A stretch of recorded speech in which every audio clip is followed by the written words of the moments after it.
Sziasztok, itt Téker jelentkezik egy újabb videóval, amelyben is a sima Lewandowski fogom nektek bemutatni. És akkor kezdjünk is neki a pozitív tulajdonságainak.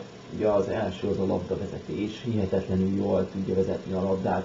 Ő is egy teljesen nyugodt játékos, szóval nem látni tőle olyat, hogy hosszan tolja meg a labdát, esetleg rosszul veszi le, ez mondjuk inkább már a labda kezelés, ami a következő pont, de az is teljesen hibátlan, tehát egy rossz pillanatot nem lehet rámondani. A reakciója is hibátlan, tökéletes, tehát hogyha be van indítva és esetleg lesről futott vissza, akkor is, mint hogyha sprintelne, oda-vissza és már indul is, tehát eszméletlenül jó ahhoz képest, hogy nem a leggyorsabb játékos. Fizikális ereje is remek, tehát ő az a fajta csatár, aki kicsit lassabb, viszont nehezen tudják elnyomni, ha utolérik természetesen. Fejelése remek, szóval szögleteknél, szabadrugásoknál bátran lehet keresni, illetve beadásokkal is. A befejezés az is hibátlan, tehát 10/10-es befejezés, 99%-os pontossággal mindig bebassza a kapuba.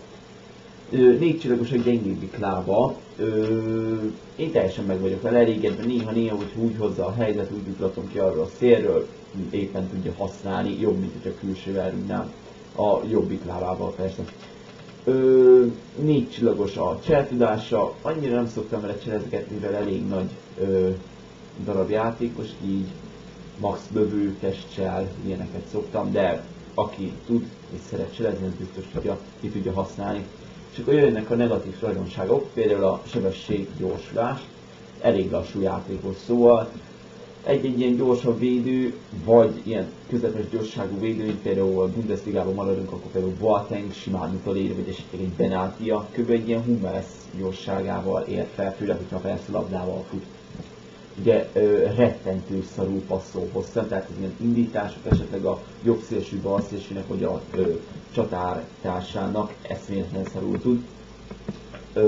Így ő inkább egy ilyen magányos farkas, egy ilyen feltolt ég, tehát kettős csatár felállásban nem nagyon ajánlott. Illetve a rögzített szituációknál se érdemes használni, se szabadrugásnál, se 11-esnél, mert eszméletlen szarul értékesíti ezeket. Nem tudom, szerintem a valóságban egy kicsit jobb, mint itt a játékban, legalábbis ezek a tulajdonságai, de hát kinek mi. És akkor végül is így egy ilyen 9,2/10-es értékelést kapott tőlem. Hát ennyi lett volna.